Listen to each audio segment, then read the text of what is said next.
dari dasar laut perairan Ambalat. Media-media Indonesia telah pun membuat satu pernyataan bahawa mereka telah seolah-olah mendapat hak pada Pulau Ambalat ini. Adakah ini benar atau bagaimana? Dan di bahagian paling selatan di Selat Melaka, pandangan mereka langkah ini merugikan Malaysia. Ini perkara-perkara yang dianggap penting selain daripada itu. Halo sahabat, Prabowo Subianto siapkan hantu laut di perbatasan Ambalat dan Malaysia akan melakukan ini. Yuk kita lihat videonya.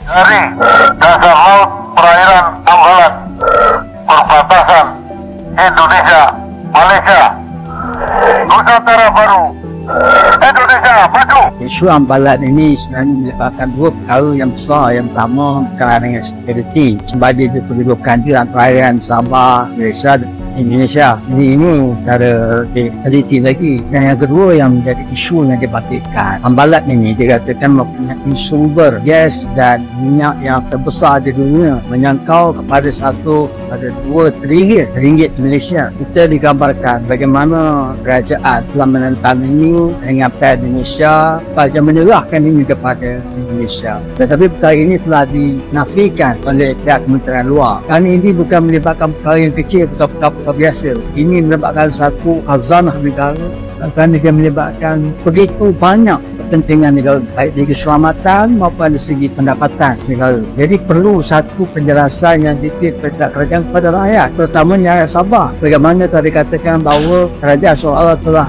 menjual atau menggadaikan masa depan negara.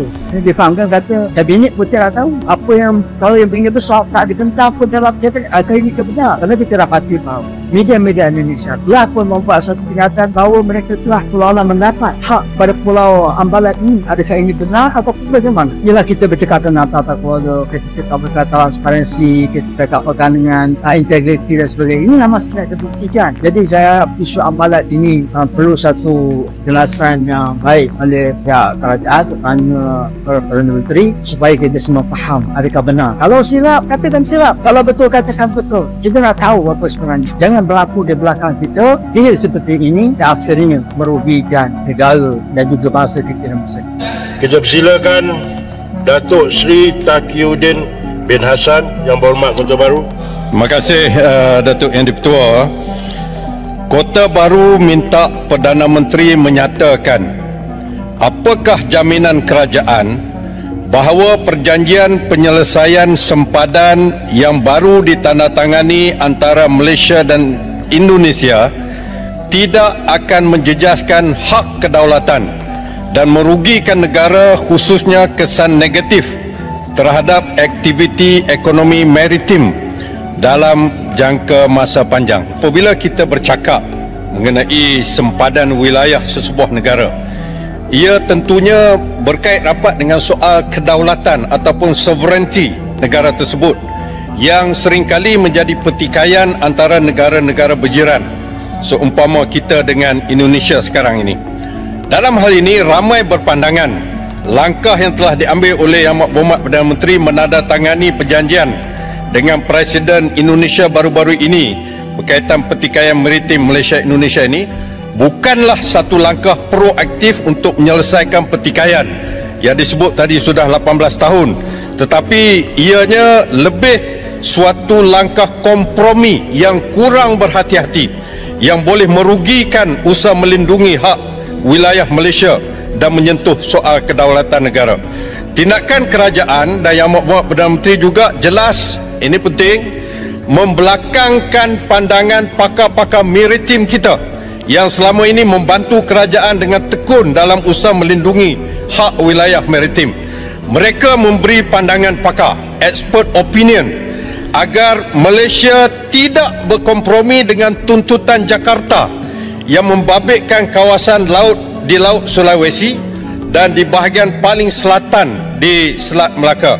Pandangan mereka langkah ini merugikan Malaysia, di mana negeri Johor pada pandangan mereka akan kehilangan wilayah laut, termasuk menghadapi kesan negatif aktiviti ekonomi maritim di Pelabuhan Tanjung Lepas, manakala Pelabuhan Tawau Sabah akan.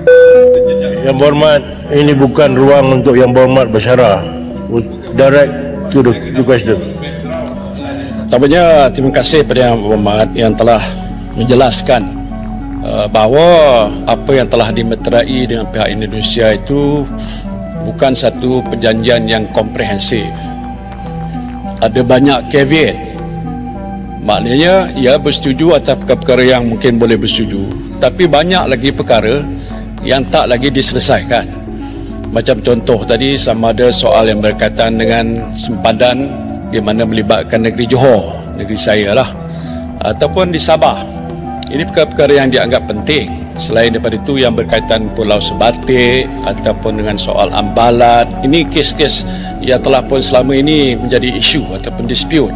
Jadi sebab itu saya nak minta jaminan daripada Yang Berhormat Perdana Menteri bahawa bila mana nak diselesaikan nanti, pasal banyak lagi rundingan akan diadakan. Oke sahabat, Indonesia semakin tegas dalam mempertahankan blok Ambalat yang diklaim oleh negara Malaysia.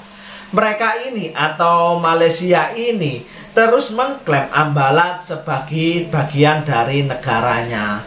Akan tetapi anehnya ya, tentara Malaysia ini tak terlihat di perbatasan.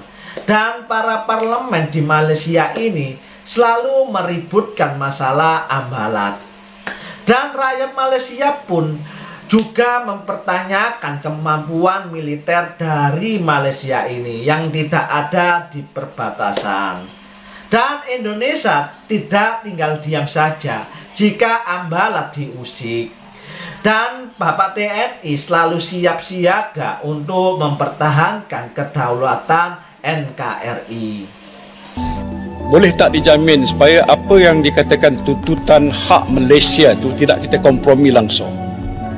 Dan kalau begitu, apakah dengan pihak kita berkata begitu, pihak Indonesia akan mengikuti kehendak kita? Pasal selama ini pun tuntutan yang kita dibuat ni bertindih, pihak Indonesia tak bersetuju langsung. Walau 1 inci pun mereka tak berganjak untuk mempertahankan hak mereka. Kita kata itu hak kita dan kita tidak akan berganjak.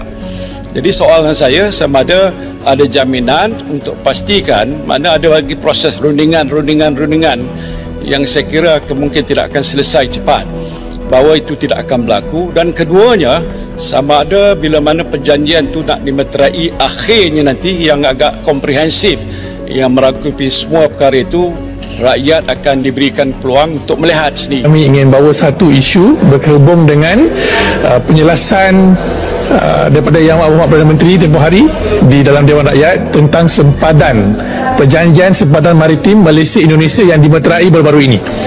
Dalam penjelasan Yang Berhormat dalam Parlimen, beliau tidak menjelaskan secara komprehensif sebenarnya dengan apa yang telah ditandatangani.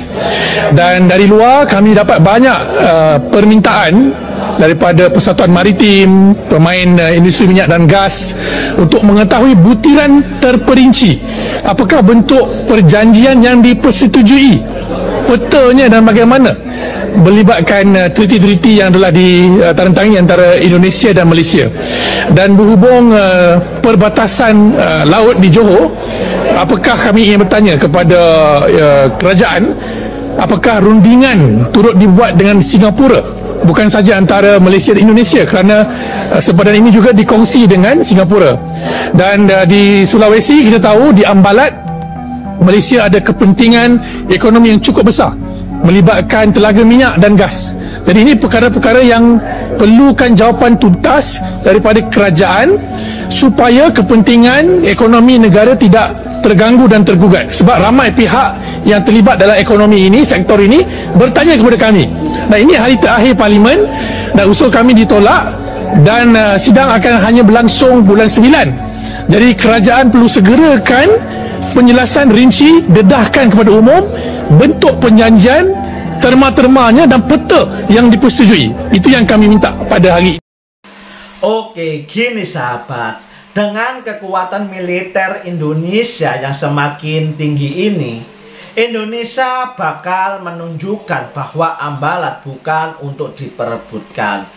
Dan Malaysia akan merasakan dampaknya jika Ambalat terus-terusan diusik oleh Malaysia. Dan Malaysia pun harus tahu bahwa Ambalat adalah bagian tak terpisahkan dari negeri ini, yakni negeri Indonesia.